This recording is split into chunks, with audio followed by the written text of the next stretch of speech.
Mark chapter 12. He began talking to them in analogies. A man planted a vineyard and enclosed it with a hedge, and dug out a winepress and built a tower on it. Then he entrusted it to sharecroppers before going on a journey. At harvest time he sent a servant to the sharecroppers to collect his share of the vintage. But they beat him and sent him away empty-handed. So they sent another servant to him, and they threw stones at him also, injuring him, and sent him away after treating him shamefully. He sent another, and they killed him. He sent many other servants. Some they beat, some they killed. Finally, having only a dear son left, he sent him to them, thinking, perhaps they'll be ashamed when my son shows up. But the sharecroppers said to each other, "This is the heir, we should kill him, and his inheritance will be ours." So they took him and killed him and threw his body out of the vineyard. So what will the owner of the vineyard do? He'll come and put those sharecroppers to death and lease the vineyard to others. Haven't you read the scriptures? The stone that the builders rejected has become the cornerstone. This is from Jehovah, and it is marvelous in our eyes.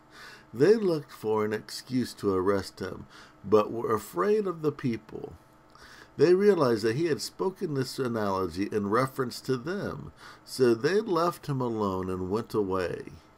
Then they sent some Torah teachers and Herodians to him in order to entrap him by his own words. They came and asked him, "Master, we know that you are truthful and without favoritism toward anyone. You don't consider anyone's position, but teach the way of Jehovah in truth. Does the Torah permit giving tribute money to Caesar or not? Should we pay the tax or not?" He understood their treachery and asked them, "Why are you trying to ensnare me?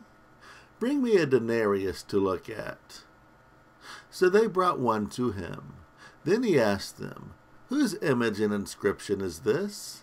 They replied, "It's Caesar's."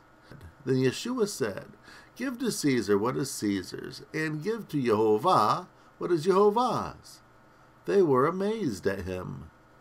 Then some Sadducees, who claimed there is no resurrection, came to him with a question.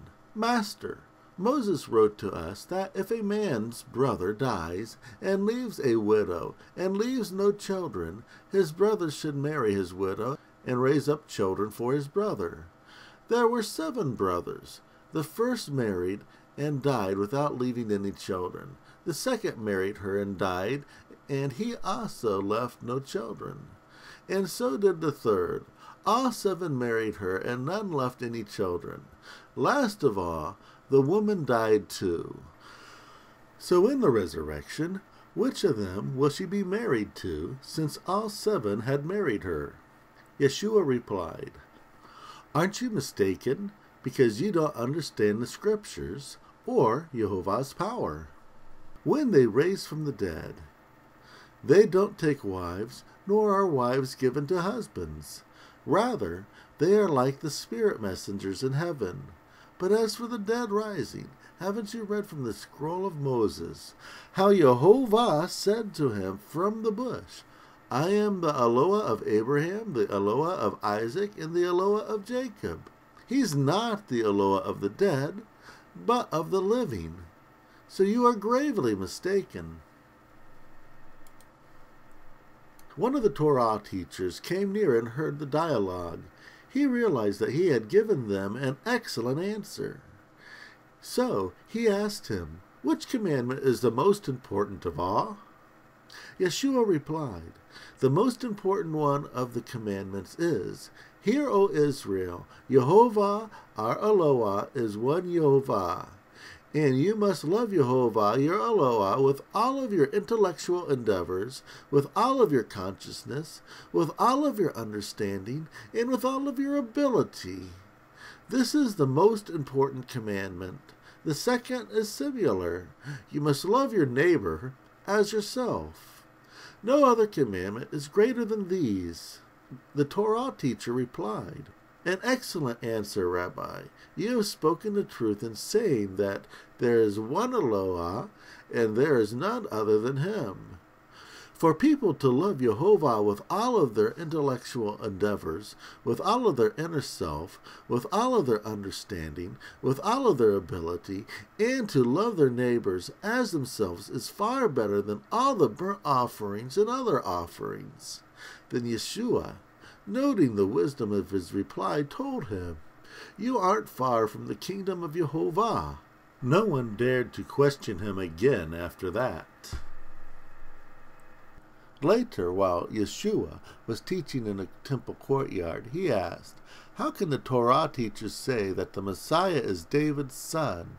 Because David himself, inspired by the Kaddish Spirit, said, Yehovah said to my master, Sit at my right-hand side until I make your enemies a footstool under your feet. So if David calls him master, how could he be his son? The crowd was delighted to hear this. Continuing to teach, he said, Watch out for the Torah teachers.